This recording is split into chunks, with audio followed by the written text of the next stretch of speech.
کیونکہ مسجد تو بنا لی پل بھر میں ایما کی حرارت بالوں نے، من اپنا پرانا پاپی تھا برسوں میں نمازی بن نہ سکا۔ رمضان شریف کا مہینہ آتے ہی نمازیوں کی تعداد بڑھ جاتی ہے، خوشی ہوتی ہے کہ جو بھائی میرے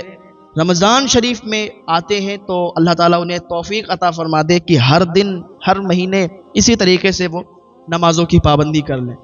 اس میں ان کا ہی فائدہ ہے، اللہ رب العزت نے عبادت کے لیے ہی بھیجا ہے۔ کام آپ کرتے ہیں وہ بھی ضروری ہے، لیکن عبادت آپ کے لیے پہلے ہے۔ ایسا کوئی کام نہیں ہے کہ جہاں نماز پڑھنے کی آپ کو اجازت نہ دی جائے، صرف مسلمانوں کے یہاں ہی نہیں۔ اگر کوئی مسلمان کسی دوسرے دھرم والے کے یہاں بھی کوئی کام کرتا ہے نا تو وہ بھی نماز کی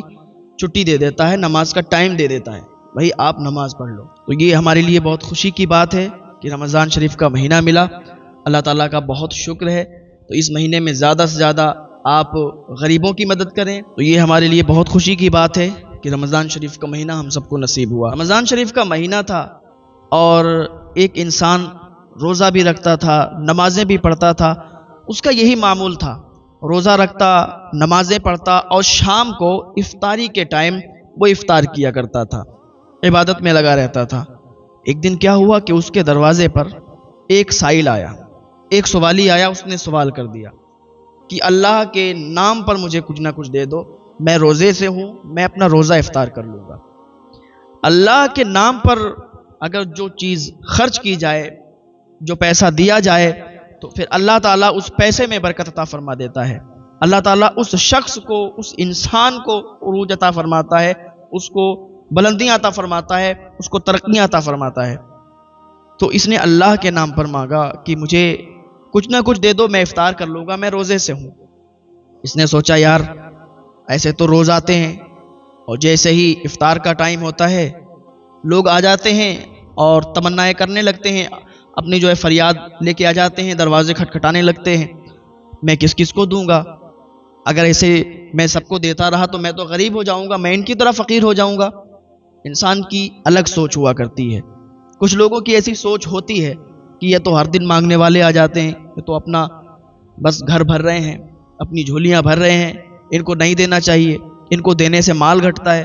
ارے بھائی وہ تمہاری سوچ ہے، یہ تمہاری غلط سوچ ہے کہ اگر تم کوئی چیز اللہ کی راہ میں دیتے ہو، اپنا مال صدقہ کرتے ہو، تو وہ مال گھٹتا نہیں ہے بلکہ اللہ تعالیٰ اس میں برکت عطا فرما دیتا ہے اور وہ مال اور بڑھا کرتا ہے۔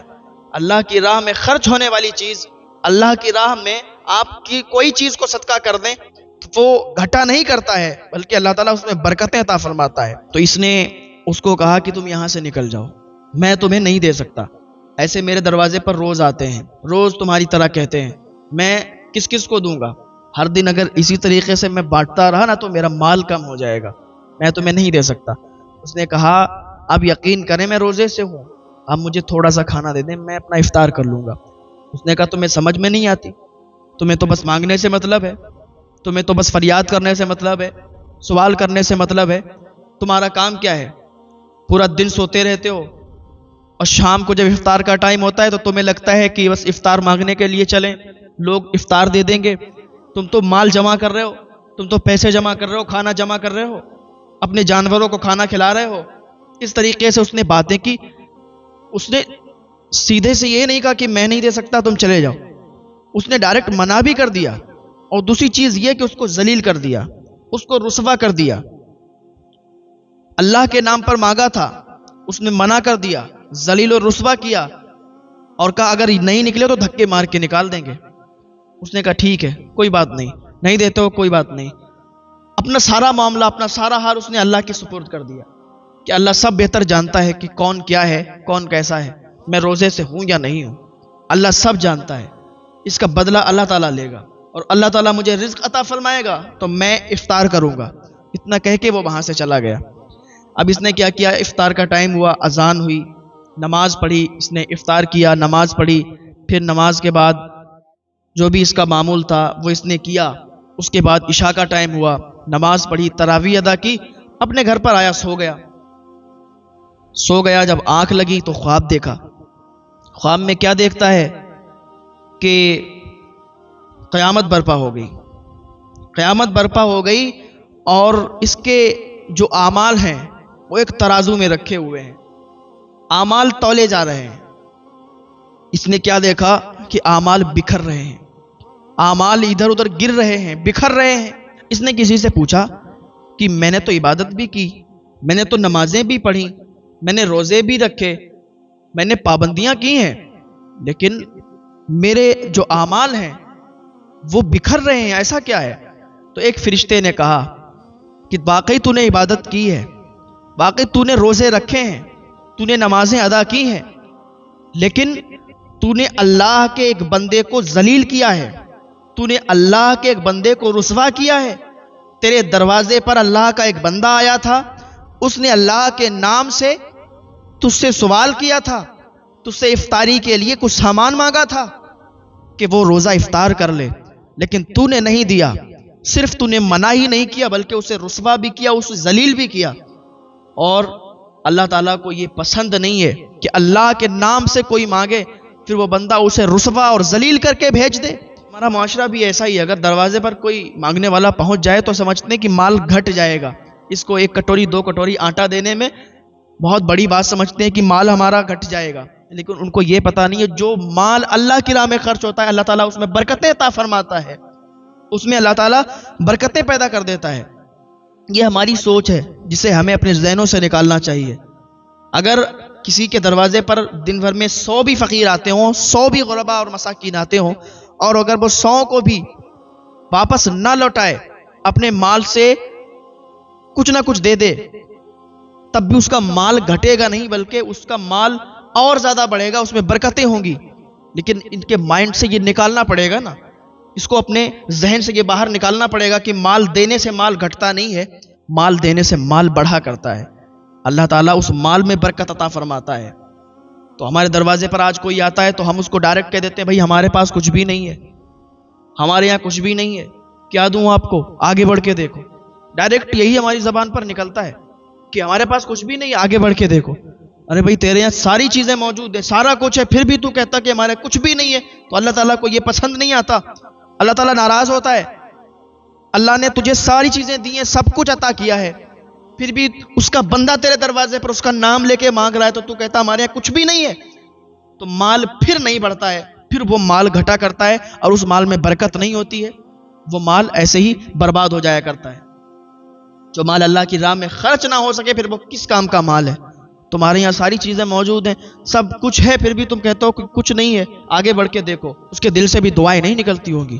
تو کبھی غریب مجبور مظلوم کی بد دعائیں نہ لیا کریں۔ غریب مجبور مظلوم کی اگر دعائیں لیا کریں گے تو وہ تمہارے حق میں بہتر ہے، اور ان دعاؤں کے صدقے سے اللہ تعالیٰ تمہیں کامیاب بنا دے گا، اور اللہ تعالیٰ تمہیں اتنا عطا فرمائے گا کہ تمہارے دامن چھوٹے پڑ جائیں گے، تمہارے گھر میں بہت زیادہ برکتیں ہوں گی۔ تو اس نے ذلیل کیا، تو فرشتے نے کہا کہ تو نے اسے ذلیل کیا، رسوا کیا، وہ روزے سے تھا اور اس نے افطار کے لیے تجھ سے کچھ مانگا تھا، تو نے کچھ بھی نہیں دیا اور ذلیل اور رسوا کر کے بھیج دیا، یہی وجہ ہے کہ تیرے اعمال بکھر رہے ہیں۔ اب جیسے ہی اس نے یہ سنا تو رونگٹے کھڑے ہو گئے، پسینہ آ گیا، آنکھ کھل گئی، آنکھ کھلی تو بہت ڈر چکا تھا، فوراً اللہ کی بارگاہ میں ہاتھ اٹھائے، اے پروردگار، اے مالک، اے مولا، مجھے معاف فرما دے، مجھ سے گناہ ہوا ہے، مجھ سے غلطی ہوئی ہے، میں نہیں جانتا تھا کہ میں نے اتنا بڑا جرم کر دیا ہے، میں نے اتنا بڑا گناہ کر دیا ہے، میں سمجھتا تھا کہ دروازے سے فقیر کو بھیج دوں گا تو اس کا کوئی جرم نہیں، اس کا کوئی گناہ نہیں، لیکن یا اللہ مجھے معاف فرما دے، آج سے میں سچی توبہ کرتا ہوں کہ آج سے میرے دروازے پر کوئی فقیر آئے گا نا، اس کو کبھی خالی ہاتھ نہیں لوٹا لوں گا، اس کو کچھ نہ کچھ ضرور دیا کروں گا۔ اے میرے مالک، اے میرے مولا، اے پروردگار، تو نے سب کچھ عطا کیا ہے، تیری عطاؤں کی مجھ پر کمی نہیں ہے، تو نے بہت عطا کیا ہے، بہت عطا کیا ہے۔ اے اللہ، میں وعدہ کرتا ہوں میرے دروازے پر کوئی آئے گا وہ خالی ہاتھ نہیں جائے گا، اور اللہ تعالیٰ فرماتا ہے کہ میرے بندے آ تو صحیح، میں تیری توبہ قبول فرمانے والا ہوں، میں تیرے گناہوں کو معاف فرمانے والا ہوں، تجھے بخشنے والا میں ہوں، تو آ تو صحیح۔ بندہ ایک بار سچی توبہ کر لے، اللہ تعالیٰ فرماتا ہے کہ سارے گناہ معاف کر دیے تیرے۔ ایک سچی توبہ سے اللہ تعالیٰ ایسے گناہوں کو معاف کر دیتا ہے جیسے اس کے کوئی گناہ نہیں ہے۔ لیکن ایک حقوق اللہ ہوتا ہے، ایک حقوق العبد ہوتا ہے۔ حقوق اللہ تو معاف ہو سکتا ہے، آپ نے نماز نہیں پڑھی، آپ نے روزے نہیں رکھے، زکوٰۃ نہیں دی، حج نہیں کیا، اللہ تعالیٰ معاف کر سکتا ہے،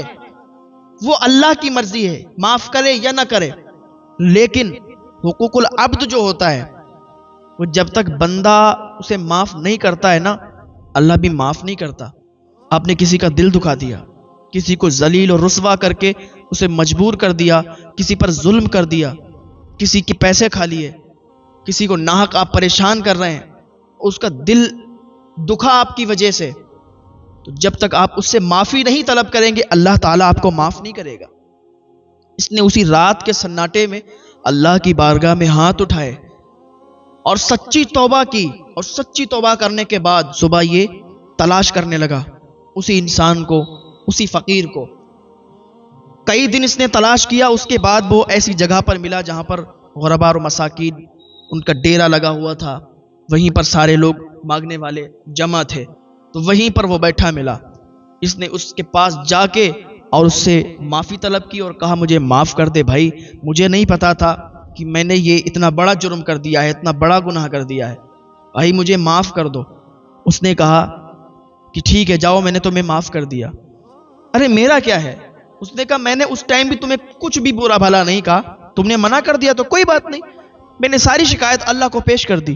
کہ اے اللہ تو ہی جان، کیونکہ میں اپنا سارا حال، اپنا سارا معاملہ اللہ کی سپرد کر دیتا ہوں، اور جو اپنا سارا حال، جو اپنا سارا معاملہ اللہ کے سپرد کرتا ہے تو پھر اللہ تعالیٰ اس کا بدلہ لیا کرتا ہے۔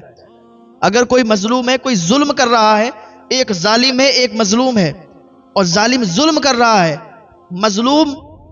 اگر سارا معاملہ، سارا حال اللہ کے سپرد کر دے کہ اللہ تعالیٰ تو ہی اس کو نپٹ، تو ہی اس کا بدلہ لے، تو اللہ تعالیٰ ظالم کو تباہ و برباد کر دیتا ہے۔